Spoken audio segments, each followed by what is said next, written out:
toute chose, je m'excuse à l'avance pour ma voix, éventuellement mes reniflements. J'ai attrapé un petit coup de froid, donc voilà, vous allez m'entendre faire ça, voilà. Donc aujourd'hui on se retrouve avec le Generations Deluxe Class Bumblebee, donc issu de la BD à IDW, donc pour les 30 ans de la marque Transformers, encore une fois. Donc un nouveau Bumblebee, qui est donc là un Deluxe Class, qui est donc une sorte de muscle car, un croisement on va dire entre la Ford Mustang et la Dodge Charger des plus récents modèles. La voiture est plutôt jolie.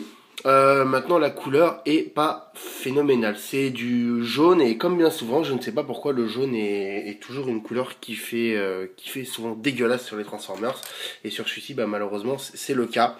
Donc le jaune fait vraiment plastoc et par endroits vraiment encore plus laid. Sorti de ça plutôt pas mal, bon du bleu là pour les vitres arrière, là, les vitres sont complètement transparents donc on voit tout. Voilà, les phares peints en métallisé à l'avant. Bon, les jantes sont peintes en brillant quand même. On voit à l'intérieur des disques bon jaunes, mais voilà, ça fait son petit effet. À l'arrière, la peinture, pareil, un peu de gris anthracite. Les phares sont pas en rouge, mais ça fait vraiment peinture. Vraiment, c'est le défaut de ce jeu, c'est la peinture qui est vraiment pas terrible. Et puis on voit tout de suite les écarts là.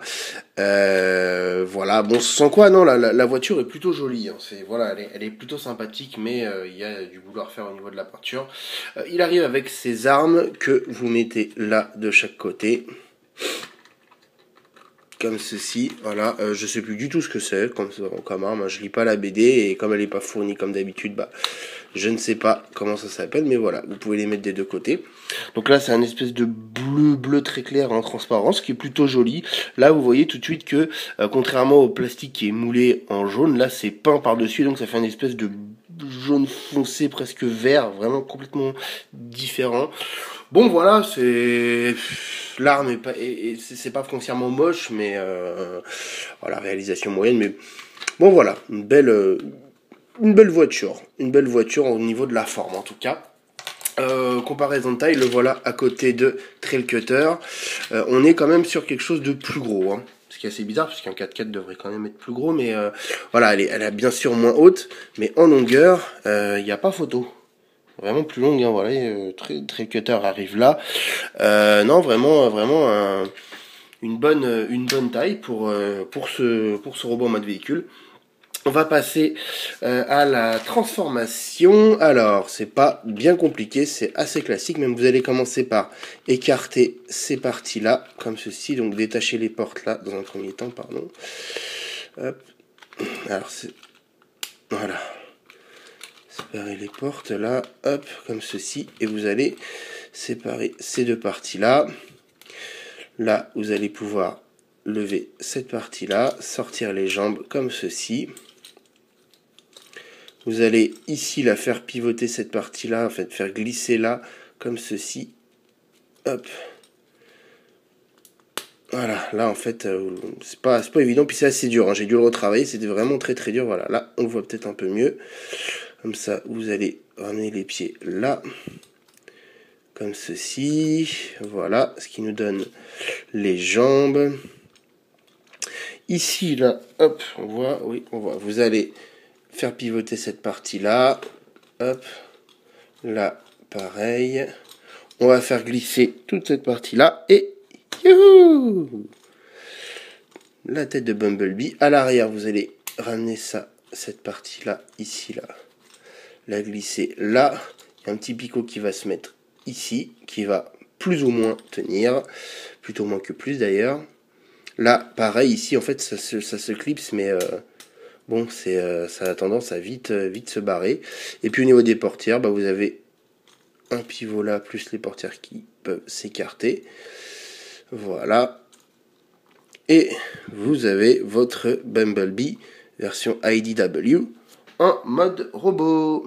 Alors, notre Bumblebee en mode robot, eh bien, je le trouve très sympathique, en tout cas au niveau de la forme. Je trouve vraiment sympa, donc encore une fois j'ai pas lu la BD mais après il est assez ressemblant. C'est un mélange un petit peu entre un Bumblebee on va dire classique et un peu le film notamment et animated Transformers Prime avec les portes dans le dos. Voilà, puis qui ressemble aussi beaucoup au jouet qui était dans la gamme Reveal de Shield, Windcharger, qui était un peu le même style de bagnole, puis la transformation était ressemblante, hein, même si c'était pas foncièrement la même chose. Mais il est plutôt joli. Bon, alors encore une fois, il y a la couleur qui est très moyenne. Alors, bon, on retrouve un peu les mêmes défauts. Là, vous avez du gris plastique. Le torse, le bassin, c'est du jaune, hein, voilà. Les bras, là, vous pouvez voir qu'encore une fois, c'est peint sur du noir, donc c'est pas du tout le même jaune. Ça tire presque vers le vert. Les bras sont vraiment tout noirs sortis de ça, donc c'est moyen. La tête également est assez... Il y a vraiment un souci de qualité qui est dommage, qui lui donne un aspect un peu... pas chaos, mais presque. Donc c'est vraiment dommage. Sorti de ça, j'aime bien. Les articulations sont correctes. Voilà, au niveau des pieds là, bon bah d'avant en arrière et puis vous avez une espèce de ball joint là, mais on peut pas vraiment le basculer de gauche à droite. Hein, mais d'avant en arrière, ça passe très bien. Dans l'ensemble, il est joli. Voilà, j'aime beaucoup la forme. Après, encore une fois, il y a des soucis techniques, notamment au niveau des articulations. Là, vous avez cette partie-là qui va. Alors moi, je les ai retravaillées, hein, mais vraiment, c'était hyper lâche, ça ne tenait pas du tout. Et puis ça avait tendance à se barrer. Voilà. Donc c'est assez ennuyeux. Pareil au niveau des épaules, hein, j'ai dû retravailler tout ça parce que c'était loose. Voilà, mais sans quoi non, je l'aime plutôt bien ce robot. Voilà, a priori il est plutôt fidèle. Son arme, donc vous pouvez lui mettre un blaster dans chaque main comme ça. Là, voilà. Vous pouvez également faire un seul gros blaster. En fait, vous en prenez un comme ça, vous écartez là, vous rattachez tout ça ensemble et ça vous donne un bon méga flingue qui est pas mal. Voilà, bon, pourquoi pas. Moi, ce que j'aime encore mieux faire, voilà, c'est mon cul fait ça, vous faites ce que vous voulez. J'en mets un comme ça, j'en mets un autre. Vous avez un trou en dessous là pour le mettre, voilà. Ce qui donne un petit peu l'impression que c'est son bras qui est transformé en arme. Articulation, bah c'est correct, c'est du classique. Hein. Donc les pieds, là, les genoux comme ceci, un ball joint au niveau des hanches. Oui, alors je vous dis ça a tendance à ne pas vraiment tenir. Un pivot au niveau des cuisses. Là, vous pouvez pivoter comme ça, plus comme ceci, donc pas de ball joint, hein, mais voilà, ça tourne bien. Le coude à 90. Bon, les mains d'ailleurs pas très jolies, pas articulées, donc pareil de l'autre côté. Et puis la tête. Voilà, donc c'est du classique, voilà, c'est vraiment le standard. Une petite comparaison de taille, bah le voilà, donc encore une fois à côté de Trail Cutter.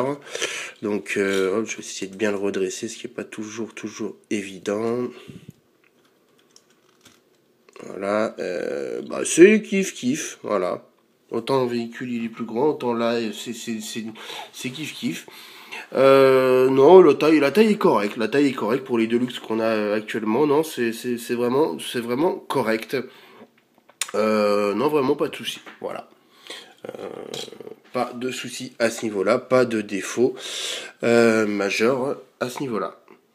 Alors, on va revenir en mode véhicule. C'est pas compliqué en soi, mais il y a 2-3 trucs assez galères. On va commencer par remettre ça là, comme ça. Là, pareil, il y a un petit picot de chaque côté, là, qui va se mettre dans le bras. Donc, ça se met bien. On étire cette partie-là. Hop. Le capot. Oui, une chose que j'ai oublié de dire, qui me gêne un petit peu, voilà, vous avez cette espèce de faux capot là, faux plastron, alors que le capot reste là. Franchement, il y avait un truc un peu mieux à faire, un truc un peu plus élaboré. Bon voilà, j'ai oublié de le dire. J'ai toujours un petit problème avec les parties artificielles, on va dire de. Bref. Là, ici, là, vous allez pousser là, et c'est assez dur. Alors sur le mien, vous pouvez voir que c'est assez raide. Normalement, c'est encore pire que ça. En dévissant, en enlevant les vis là et en râpant un petit peu les parties qui freinaient, j'ai réussi à alléger tout ça, mais c'est vraiment bien raide au début. Je remercie d'ailleurs Deicide qui a donné ce truc là. Voilà, mais c'est assez vraiment un point assez agaçant. Bon, là on ramène tout ça comme ça. Vous pouvez voir là que ça s'écarte complètement, c'est assez disgracieux. Hein. Voilà. Hop. On reclipse là, on ramène le capot, donc là, on clipse ça là. Hop. On fait en sorte que tout soit bien en place. La portière, on l'éclipse là. Voilà. Et voilà, on est de retour en Ford, Mustang, Dodge Charger, hein, medley des deux, plus Charger d'ailleurs, je dirais. Mais bon, hop, on a clipsé là. Voilà, retour en mode véhicule, puis vous pouvez, si vous voulez, lui remettre ça. C'est Blaster. Là.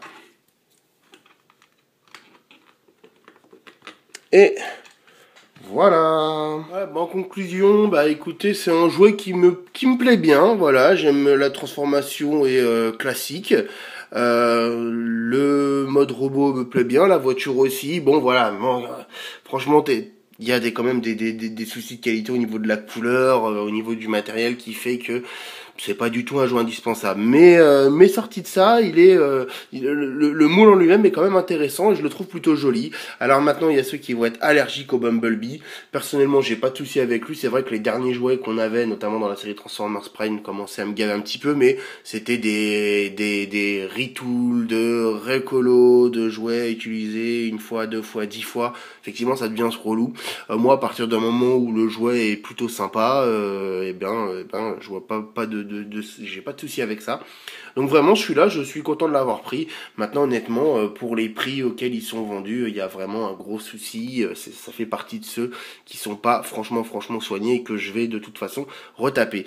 Donc honnêtement, indispensable, non, je ne pense pas, mais vraiment plaisant et à partir du moment où il est pas au prix fort, bah je dis pourquoi pas. Voilà, bah je vous remercie tous d'avoir regardé cette review. Je vous dis à la prochaine. Salut à tous.